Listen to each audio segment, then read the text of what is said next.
एक औरत अपने हवस के कारण कुछ ऐसा कर देती है अपने पति के साथ, जिसके बाद उसका खुद का परिवार उसके ऊपर यकीन नहीं कर पाता।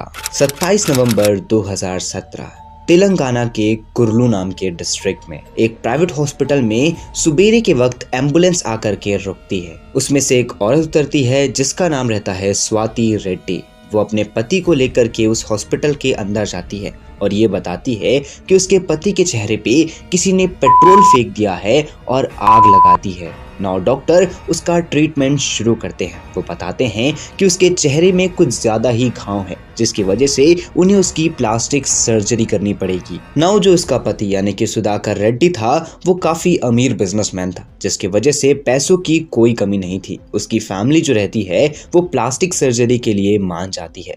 लगभग 2-3 दिन तक उसके चेहरे में पट्टी बंधी हुई थी, लेकिन उसके बाद डॉक्टर ये कहते हैं कि उनकी हालत में पहले से काफी ज्यादा सुधार आ चुका है, जिसकी वजह से अब उन्हें लिक्विड डाइट खिलाई जा सकती है। तभी जो सुधाकर की माँ रहती है वो सुधाकर के लिए उसका फेवरेट खाना यानी कि मटन करी बना करके लेके आती है। वो जैसे ही मटन करी उसे खिलाती है तो जो सुधाकर रहता है वो मटन करी खाने से मना कर देता है, लेकिन यहाँ पर वो उसकी सबसे ज़्यादा फेवरेट डिश थी। और कहते हैं कि जब भी कोई इंसान काफ़ी ज़्यादा बीमार होता है तो जैसे ही वो धीरे धीरे ठीक होने लगता है तो उसका जो भी फेवरेट खाना रहता है वो उसे काफ़ी ज़्यादा पसंदी तरीके से खाता है। लेकिन यहाँ पर ऐसा कुछ भी नहीं हो रहा था। लेकिन तभी जो सुधाकर का भाई रहता है वो सुधाकर के बिहेवियर में कुछ काफी ज्यादा अजीब चीजें नोटिस करता है। जैसे सुधाकर का बात करने का तरीका बिल्कुल भी सुधाकर की तरह है ही नहीं, ना ही उसके बिहेव करने का तरीका बिल्कुल भी सुधाकर की तरह है। इनफैक्ट वो पूरी तरीके से बदल चुका है। अब उसे ये सारी चीजें नॉर्मल नहीं लगती है, तो वो डायरेक्टली ये चीजें स्वाति को बताता है। तो जो स्वाति रहती है वो ये कहती है कि अभी अभी उनका ऑपरेशन हुआ है, जिसकी वजह से हो सकता है उनकी बॉडी में चेंजेस आए होंगे। ज्यादा टेंशन लेने वाली बात कोई नहीं है। लेकिन सुधाकर के भाई को काफी ज्यादा बेचैनी होती है। उसे अंदर से ऐसा लग रहा था कि शायद ये सुधाकर है ही नहीं। वो पुलिस स्टेशन जाता है और एफआईआर में ये लिखवाता है कि जो उसका भाई है उसके चेहरे को किसी ने पेट्रोल से जला दिया है। लेकिन उसके बाद जब से उसका ऑपरेशन हुआ है उसका बिहेवियर बिल्कुल भी उसकी भाई की तरह है ही नहीं। ना ही वो अपने भाई की तरह बात करता है और ना ही वो अपने भाई की तरह बिहेव करता है। इनफैक्ट उसका जो सबसे फेवरेट खाना था वो फेवरेट खाना भी उसने खाने से मना कर दिया। इनफैक्ट उसे ये शक है कि वहां पर जो हॉस्पिटल में इंसान एडमिट है वो उसका भाई है ही नहीं। नाउ जो पुलिस रहती है वो एफआईआर तो लिखती है, लेकिन सबसे बड़ा पॉइंट ये था कि ये सारी चीजें कोई ठोस प्रूफ नहीं थी जिसकी वजह से वो इन्वेस्टिगेशन कर सके।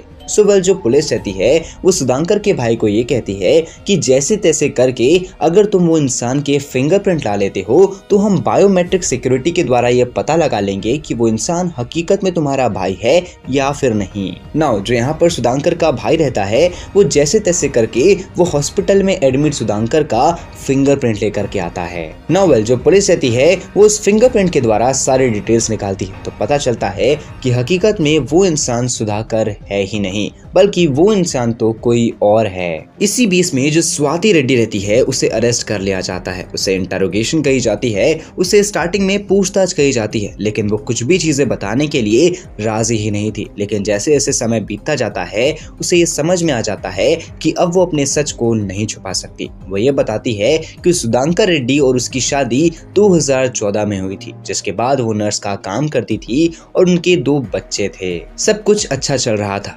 लेकिन 2017 में उसके कमर में अचानक से दर्द होना शुरू हो गया, जिसकी वजह से वो फिजियोथेरेपी लेने के लिए एक डॉक्टर के पास जाती थी जिसका नाम था राजेश। स्टार्टिंग के दिनों में तो वो फिजियोथेरेपी लेने के लिए अपने पति को साथ लेकर के जाती थी, लेकिन उसके कुछ दिनों के बाद जो उसका पति था उसका काम ज्यादा बढ़ जाता है, जिसकी वजह से वो फ्री नहीं हो पाता। तो यहाँ पर जो स्वाति रहती है वो अकेले ही राजेश के पास फिजियोथेरेपी के लिए जाने लगती है। लेकिन धीरे धीरे ये दोनों क्लोज होते हैं और इन दोनों में प्यार बढ़ जाता है। तभी यहाँ पर जब भी ये फिजियोथेरेपी के लिए जाती ये दोनों इंटीमेट यानी कि इंटरकोर्स भी करना शुरू कर देते, जिसके बाद ये दोनों अपनी हवस को पूरा करने के लिए एक प्लान बनाते हैं। 26 नवंबर 2017 जिस दिन जो सुधांकर रहता है उसकी छुट्टी रहती है, वो घर पे ही रहता है, तभी यहाँ पर जो स्वाति रहती है वो उसे एनेस्थीसिया का इंजेक्शन देती है। वो नर्स थी जिसकी वजह से आसानी से उसके पास एनेस्थीसिया का इंजेक्शन अवेलेबल था। वहाँ पर जो सुधांकर रहता है वो बेहोश हो जाता है। तभी वो अपने बॉयफ्रेंड राजेश को बुलाती है और वो दोनों मिलकर के सुधांकर को मार देते हैं, जिसके बाद वो उसकी बॉडी को एक जंगल में ले जा करके जला देते हैं। लेकिन जैसे ही वो घर आते हैं तो अब जो स्वाति रहती है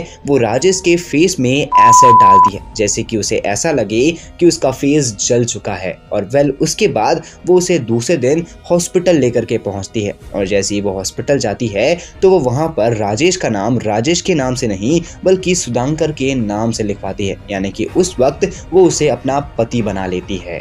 नौ यहाँ पर डॉक्टर्स के द्वारा जो राजेश का चेहरा रहता है उसे सुधांकर के चेहरे से बदल दिया जाता है प्लास्टिक सर्जरी की मदद से। लेकिन यहाँ पर सच बात ये थी कि जो राजेश का बिहेवियर था वो पूरी तरीके से स्वाति के पति यानी कि सुधांकर के बिहेवियर की तरह बिल्कुल भी नहीं था। और इसी चीज की वजह से जो सुधांकर का भाई था उसे ये चीज नोटिसेबल लगती है और वो समझ जाता है कि हकीकत में ये सुधांकर नहीं बल्कि कोई और ही है। और जब यहाँ पर राजेश मटन करी नहीं खाता है, जो कि हालांकि सुधांकर की फेवरेट डिश थी, क्योंकि यहाँ पर जो राजेश था वो एक वेजिटेरियन था, जिसकी वजह से जो सुधांकर का भाई था उसे हकीकत में ये चीज समझ में आ जाती है। एक ऐसा ठोस प्रूफ मिल जाता है कि वाकई में यहाँ पर जो इंसान है वो सुधांकर है ही नहीं। नॉवेल ये दोनों तो सलाखों के पीछे है, लेकिन इस बात में कोई भी गहराई नहीं है कि अगर कोई भी एक इंसान जिसके अंदर हवस है वो अपनी हवस को पूरा करने के लिए इस दुनिया की हर वो एक नीच से नीच चीज कर सकता है जिसके बारे में हम एक्सप्लेन भी नहीं कर सकते। बट नाउ आप ये चीज जरूर कमेंट करिएगा कि आपने इस कहानी से क्या सीखा। बाकी अगर आप ऐसी ही क्राइम डॉक्यूमेंट्रीज देखना चाहते हैं तो हमारे चैनल को सब्सक्राइब करके बेल आइकन कॉल पे सेट करना मत भूलना।